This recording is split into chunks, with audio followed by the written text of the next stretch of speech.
வணக்கம். Top IAS academy டெட்டுக்கான school book சம்ஸ்லாம் சால்வ் பண்ணிட்டு இருக்கோம். இன்னைக்கு நம்ம பார்க்க போற டாபிக் என்னன்னு கேட்டீங்கன்னா ட்ரபீசியம், சரிவகம். சரிவகம் பர்டிகுலராக இந்த ஃபிகர் வந்து பார்த்தீங்கன்னா இப்போ நம்ம வந்து சாய் சதுரம், இணைகரம் அப்படிலாம் பார்த்தீங்கன்னா சதுரத்திலேருந்து செவ்வகத்திலேருந்து உருவாகின மாதிரி இருக்கும். இது எப்படின்னு கேட்டிங்கன்னா ரெண்டு பேரலல் லைன், அந்த ரெண்டு லைன் பேரலாக இருக்கும், பட் ஆனால் ஈக்குவலாக இருக்காது. மற்றதெல்லாம் அப்படி கிடையாது, பேரலாகவும் இருக்கும் ஈக்குவலாகவும் இருக்கும். ஒரு உதாரணத்துக்கு இந்த படம் வரைகிறப்பே தெரியும். ரெண்டு லைன் பேரலல். இப்போ இது பேரலான்னு கேட்டால் பேரலல் தான். ரெண்டு லைன் சமமாக இல்லை, பேரலே இல்லை அப்படின்னு சொல்லிடக்கூடாது. இது ரெண்டு லைன் பேரலல். ஃபிசிக்ஸாக பார்க்காதீங்க. ஃபிசிக்ஸ்லாம் பார்த்தா டைரக்ஷன் சமமாக இருக்கும்பாங்க. நம்ம அப்படிலாம் பார்க்க வேண்டாம். ரெண்டு லைன் பேரலல். ஒரு லைன் சின்னதாக இருந்தாலும் சரி, இன்னொரு லைன் பெருசாக இருந்தாலும் சரி, நம்ம இது ரெண்டும் பேரலல் தான் சொல்லணும். காரணம் என்னன்னா ரெண்டும் எப்பயுமே இன்டர்செக்ட் ஆகாது. அது எப்படி சொல்கிறது, ரெண்டும் போய் ஒன்று வெட்டிக்காது. வெட்டாத பட்சத்தில் இது வந்து என்னன்னு தான் சொல்லுவோம், பேரலல் லைன் தான் சொல்லுவோம். ஸோ ரெண்டு parallel line but not equal. But not ஈக்குவல்னா என்ன சார், இதே அளவு அது இருக்காது, அதுதான் சொல்கிறாங்க. இதையும் இணைக்கிறோம். இணைக்கிறப்ப இங்கே ஒரு அளவு ஹைட்டுன்னு எழுதுவாங்க. என்ன எழுதுவாங்க, ஹைட்டு. இங்கே தான் எழுதணுமான்னு கேட்டால் இந்த இங்கே கூட எழுதலாம், தப்பே கிடையாது. இதுதான் ஹைட்டு, இதுதான் ஹைட்டு. இது ஏ, இது பி, இது ஹச் ஹைட்டு. ஏன்னா என்ன சார், ஒரு பக்க அளவு. பின்னா சார் மற்றொரு பக்க அளவு. அடிப்பக்கம்னு சொல்லலாம், ஆனால் கீழே அடிப்பக்கம் மேல் எப்படி எது அடிப்பக்கம்னு சொல்கிறது, இப்போ தாகையில திருப்பி எழுதணும்னா அதை கூட அடிப்பக்கம்னு சொல்லலாம். ஸோ இது இப்படி தான் இருக்கணும்னு அவசியம் கிடையாது. அடிப்பக்கம் மேல் பக்கம் கீழ்ப்பக்கம் அப்படின்னு கிடையாது, ஒரு பக்கம் மற்றொரு பக்கம், அவ்வளோதான். இது வந்து சரிவகத்தை பொறுத்தவரையும் இது ஒரு பக்கம், இது ஒரு பக்கம். ஸோ இது ரெண்டுமே பேரலல் லைன்ஸுக்கு இடையில இருக்கக்கூடிய விஷயத்தை பற்றி பேசுது. அது நாட் ஈக்குவலாக இருக்கும். அதாவது parallel but not equal lines, அதுலேருந்து உருவாகிறது தான் இந்த ட்ரபீசியம். இந்த ட்ரபீசியமே பார்த்தீங்கன்னா வித்தியாசமான ட்ரபீசியம்லாம் இருக்கும். ஒரு உதாரணத்துக்கு ஒரு சர்க்கிள். இந்த சர்க்கிளில் ஒரு ட்ரபீசியத்தை எல்லா முனையும் கனெக்ட் பண்ணுற மாதிரி வரைய முடியுமான்னு ஒரு கேள்வி கேட்டிருக்காங்க. அதாவது இப்போ பாருங்களேன், இப்போ ஒரு சர்க்கிள்லையே ஒரு சதுரத்தை எல்லா முனைகளும் படுற மாதிரி ஒரு சதுரத்தை நம்மளால் வரைஞ்சிட முடியும். ஸோ அந்த மாதிரி வரைஞ்சிடலாம். அதே மாதிரி ஒரு ட்ரபீசியத்தை வரைய முடியுமா அப்படின்னு கேட்டால் நம்மளுக்கெல்லாம் ஃபஸ்ட்டு எப்படி தோணும்னா முடியாது அப்படிங்கிற மாதிரி இருக்கும். ஆனால் கண்டிப்பாக ட்ரபீசியத்தை வரைய முடியும். அது எப்படி வரைகிறோன்றது பாருங்களேன்.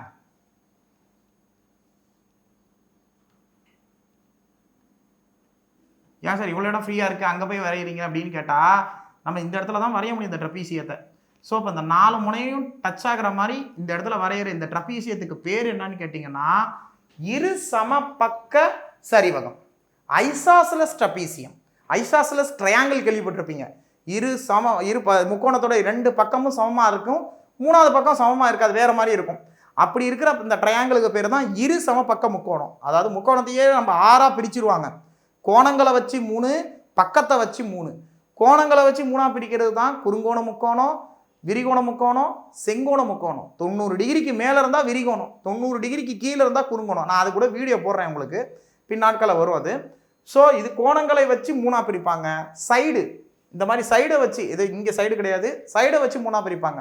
அது உங்களுக்கு நல்லா தெரிஞ்சது. சமபக்க முக்கோணம் லாஸ்ட்டாக கூட நம்ம பார்த்தோம். சமபக்க முக்கோணம், இரு சமபக்க முக்கோணம், அசமபக்க முக்கோணம். அசமபக்க முக்கோணம்னா 3 பக்கமும் வெவ்வேறையாக இருக்கும்.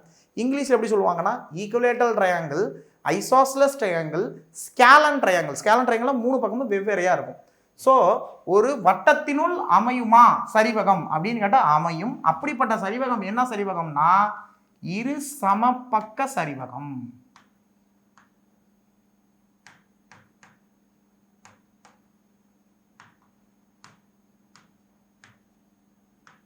இரு சமபக்க சரிவகம். ஸோ இதெல்லாம் ரொம்ப முக்கியம். இந்த ரெண்டு பக்கமும் சமமாக இருக்கும் அப்படிங்கிற மாதிரி சொல்லியிருப்பாங்க. இது இரு சமபக்க சரிவகம். ஒரு வட்டத்தினுள் சரிவகத்தை வரைய முடியுமா அப்படின்னா வரைய முடியும். அப்படி வரையக்கூடிய சரிவகம் எப்படிப்பட்ட சரிவகம், இரு சமபக்க சரிவகம். தெரிஞ்சு வச்சுக்கோங்க. இதோட பரப்பளவு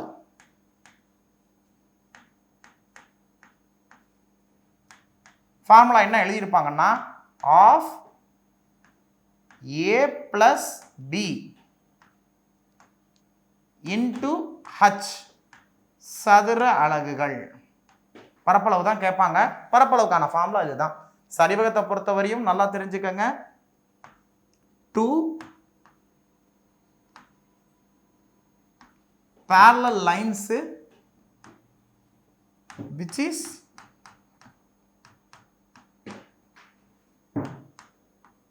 not equal.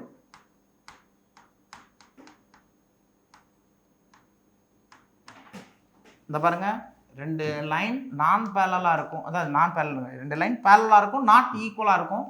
அது உருவாக்குற அந்த ஒரு particular complete figure, closed figure தான் ட்ரபீசியம். சரிங்களா?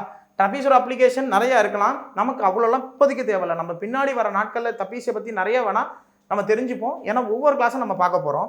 அடுத்து நம்ம பார்க்க போகிறது சம்மு ப்ராப்ளம். இணைப்பக்க அளவுகள் 18 சென்டிமீட்டர், 9 சென்டிமீட்டர் மற்றும் உயரம். இணைப்பக்க அளவுகள் அப்படின்னா இணையான பக்க அளவுகள்னு அர்த்தம். ஸோ இந்த பாருங்க 18 சென்டிமீட்டர், 9 சென்டிமீட்டர் மற்றும் உயரம்னா ஹைட்டு 14 சென்டிமீட்டர் கொண்ட ஒரு சரிவகத்தின் பரப்பளவு. அப்படியே ஃபார்முலா யூஸ் பண்ணி கண்டுபிடிக்க போகிறோம். பரப்புக்கான ஃபார்முலா ஏரியா. இங்கிலீஷில் கூட கொஸ்டின் படிச்சுக்கோங்க, ஏரியா தான் கேட்குறான். ட்ரபீசியத்துக்கு ஏரியா கண்டுபிடிக்கணும்னா ஃபார்முலா என்ன நம்ம இப்போ தான் எழுதணும், 1/2 into a plus b into h. டீட்டெயிலாக அவ்வளோ எடுத்து போடணும்னு அவசியமே கிடையாதுங்க. 18 + 9 27, இது 27. ஹைட்டு 14, 14 2ஆல் அடிச்சிட்டோம்னா 7, 7 × 27, அவ்வளோதான் ஆன்சர். 7 7ஐயும் மல்டிப்ளை பண்ணுங்களா, 4ல் முடியுது. இங்கே இருக்கிற ஆப்ஷனில் 27 அது 7, ஆமாம் 18 9 27 அது 7, 27 7ஐயும் பெருக்கிறப்ப 7 7 49, 9ல் முடியறது தான் ஆன்சர். ஆக்சுவலாக ஆப்ஷனில் நிறைய 9 இருக்குது, பரவாயில்ல. 27 × 7 தானே போடுறோம், 20 × 7 27, 20 + 7ன்னு பிரிச்சுப்போம். 20 × 7 140, 7 7 49, 140 49 189 தான் ஆன்சர். ஆனால் நம்ம போட்டே காமிச்சிருவோம். ஆனால் இந்த ஸ்பீடு எல்லாருக்கும் வருமானு எனக்கு தெரியலை. நீங்கள் ஒவ்வொன்றா எடுத்து ஃபாலோ பண்ணுங்கள். ஒரு அளவு அப்படிங்கிறத ஏன்னு எடுத்துக்கணும், 18, அதை ஏன்னு எடுத்துக்கலாம். 18 centimetre. B 9 centimetre. Height 14 centimetre. இதுதான் தூக்கி இங்கே அப்ளை பண்ண போகிறோம். 9 14, 2 2 7 2 14 கூட்டுங்க. 18 9 27 × 7, இப்போ தான் சொன்னேன். 20 + 7ன்னு பிரிச்சுப்போம். 27 20 + 7 அப்படின்னு பிரிச்சுப்போம். அப்படி பிரிக்கும்போது 20 7ஆல் மல்டிப்ளை பண்ணால் 140ன்னு வரும். 7 7 49, அப்போ 140 + 49 189. இது என்னன்னு கேட்டிங்கன்னா ஏரியா.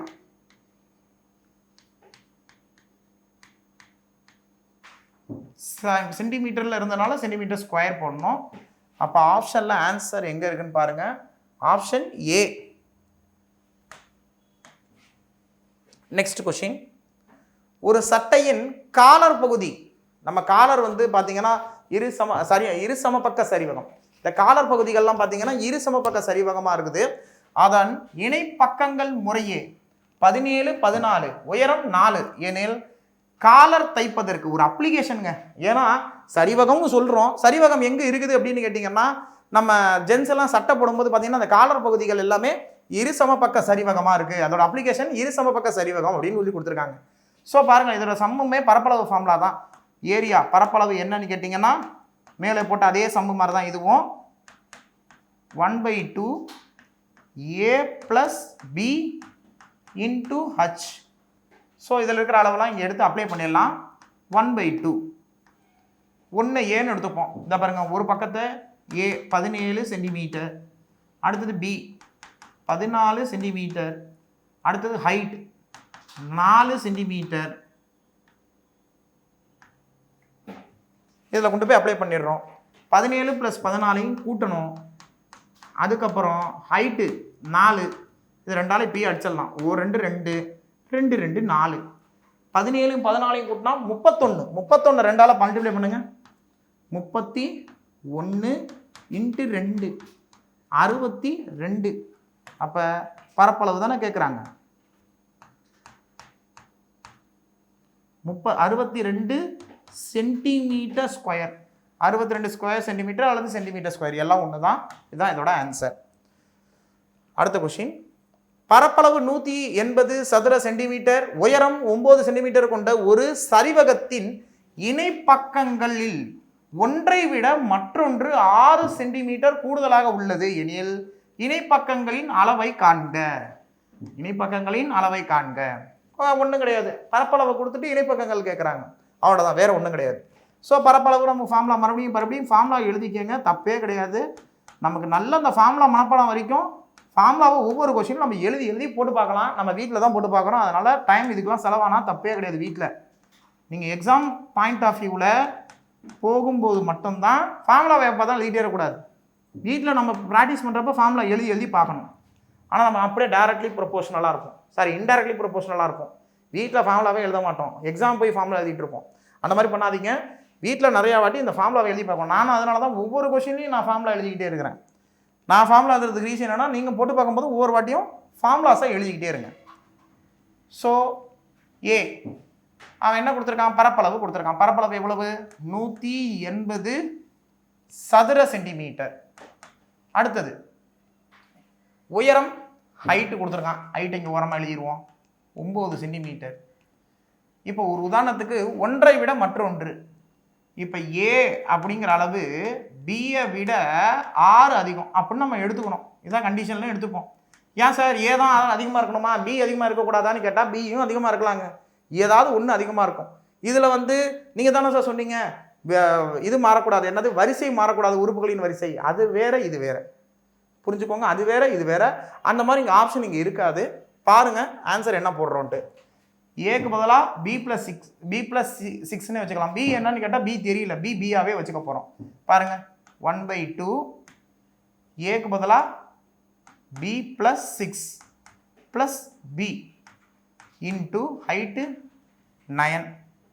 இங்கே இருக்கிற வகுத்தல் இந்த பக்கம் வந்தால் பெருக்கல், ஏன்னா 9ஆல் அதை டிவைட் பண்ண முடியாது இல்லையா, அதனால் இந்த பக்கம் கொண்டு வந்துடுறோம். 360 ஈக்குவல் டு இது B + B, B+B 2B + 6 பெருக்கல் 9. ஓர் 9 9, 4 9 36, 40ன்னு போட்டுக்க போகிறோம். இந்த பாருங்க, இப்போ +6 இந்த பக்கம் வந்தால் -6, அப்படியே ரிவர்ஸ் ஆர்டரில் எழுதிடுறோம்.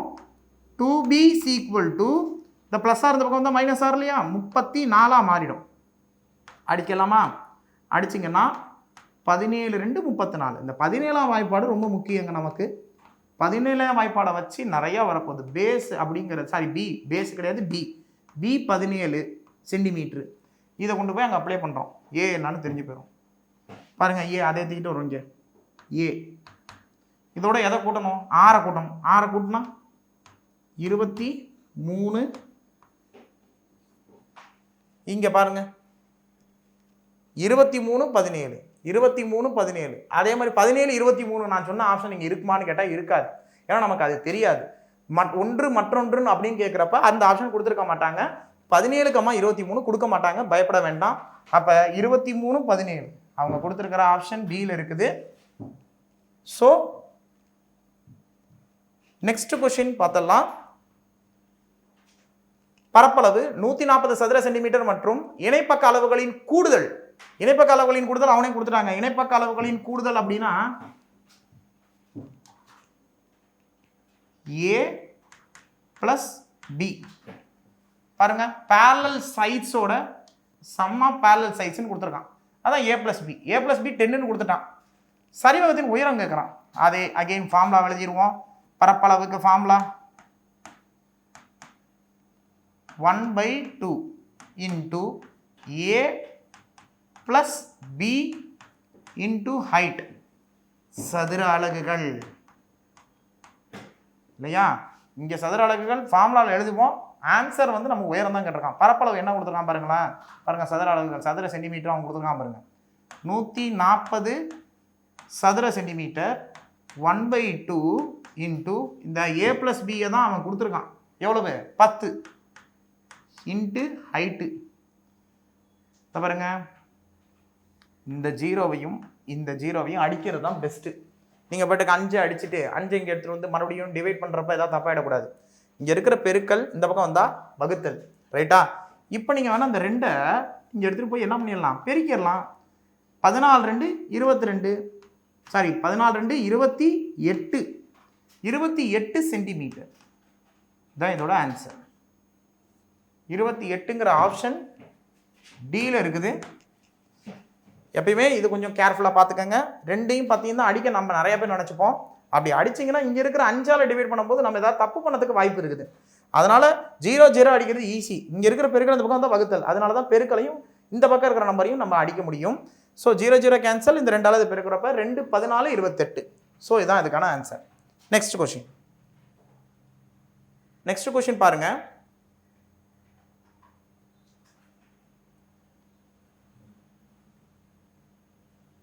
ஒரு கதிரொளி மறைப்பான் சன்ஷேட் இரு சமபக்க சரிவக வடிவில் உள்ளது.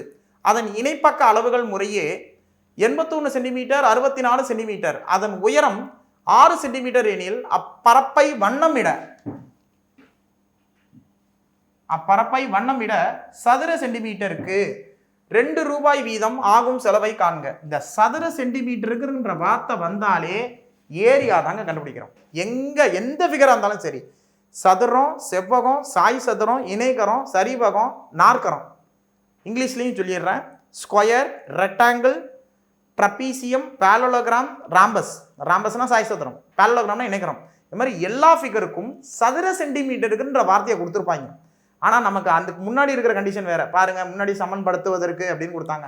அப்புறம் வயலில் நாற்று நடுவதற்குன்னு கொடுப்பாங்க.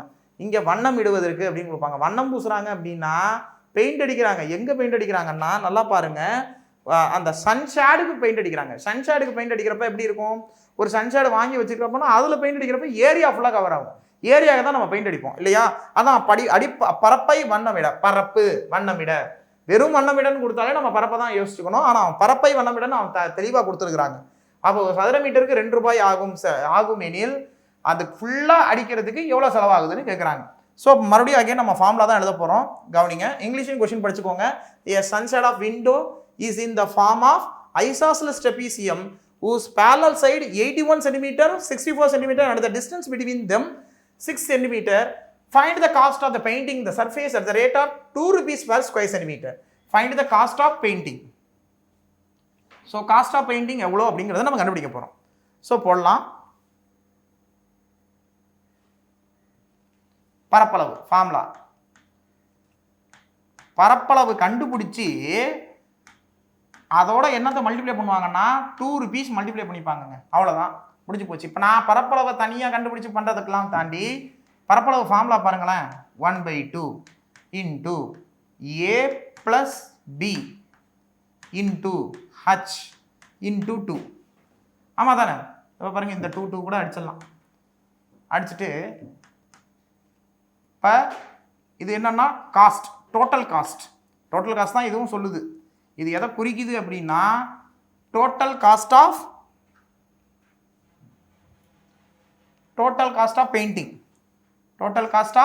பெயிண்டிங்.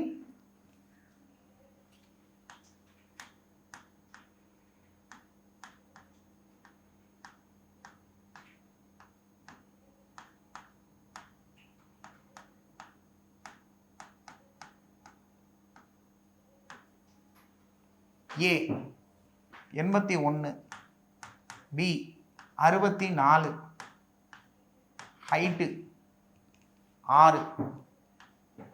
ரெண்டுத்தையும் கூட்ட போகிறோம். கூட்டுங்க. 81 + 64, 80 60 140. 140 + 4 1 5, 140 + 5 145 பெருக்கல் 6. பெருக்கல் 6 போடும்போது அப்படியே பெருக்கிடுவோமா? பாருங்கள், நார்மலாக பெருக்கிடலாம். 5 30, மீதி 3, 4 24, 27, பேலன்ஸ் 2 8, 870 ரூபா. இது நம்ம எல்லாரும் பெருக்கிறது. நான் எப்படி பெருக்க சொல்லி கொடுப்பேன்னா 150ன்னு வச்சுப்போம். 150க்கு 5 கம்மியாக இருக்குது. ஒரு 150க்கு 5 கம்மி, 650க்கு 30 கம்மி. 6 அதாவது 150 6 வாட்டி போட்டோம்னா 900 ரூபா வரும். 900 ரூபாவில் 30 ரூபா போச்சுன்னா 870. அப்படி போட்டு போயிடுறது. நமக்கு இது வந்து கஷ்டமாக தெரிகிற மாதிரி இருக்கும். ஆனால் இந்த மாதிரி நம்ம கால்குலேஷனை கற்றுக்கும் போது தான் நம்ம தப்பு பண்ணவே மாட்டோம். அதனால இப்போ நம்ம பெருக்கி போகிறத விட எது பெஸ்ட்டு அப்படின்னு கேட்டால் இந்த மாதிரி கால்குலேஷன் நிறைய கற்று வச்சுக்கோங்க. 150ன்னு வச்சுக்கோங்க, ரவுண்டு ஃபிகர் வேல்யூ வச்சுக்கோங்க. 150 150 6 பெருக்கிறப்ப 900 ரூபா. 150 ரூபா 6 வாட்டி பெருக்கிற 6 பெருக்கிறப்ப 900 ரூபா. அப்போ 150 எவ்வளோ கம்மியாக இருக்குது? ஒரு 5 கம்மியாக இருக்குது. எத்தனை பெருக்கிறோம்? 6 பெருக்கிறோம். 6 × 150 900 தெரியுது. 5 கம்மினா ஒரு வாட்டி போடுறப்ப ஒரு 5 கம்மி, 2 வாட்டினா 2 5 கம்மி, 6 வாட்டினா 6 5 30 கம்மி, 870. ஆப்ஷன் ஏ இதான் இதோட ஆன்சர். Next question. நெக்ஸ்ட் பார்த்தீங்கன்னா ஒர்க் அவுட் ப்ராப்ளம். ஒரு சரிவகத்தின் இணையற்ற பக்கங்கள் சமம். இணையற்ற பக்கங்கள் சமம் சமம் அப்படின்ற வார்த்தை கொடுத்தாலே என்ன அப்படின்னு உங்களுக்கு தெரியணும். நம்ம இதுக்கு முன்னாடி பேசணும் அந்த வார்த்தை என்னன்ட்டு. இதில் இருக்கிற ஆப்ஷனில் எதுன்றதை நீங்கள் கரெக்டாக சொல்லுங்கள். அடுத்தது என்னன்னு கேட்டிங்கன்னா சரிவகத்தின் பரப்பளவு. இவ்வளோ நேரம் பரப்பளவு தான் எழுதணும். அந்த பரப்பளவு இங்கே இருக்கிற ஆப்ஷனில் எது அப்படிங்கிறத கமெண்ட் செக்ஷனில் கமெண்ட் பண்ணுங்கள். தேங்க்யூ.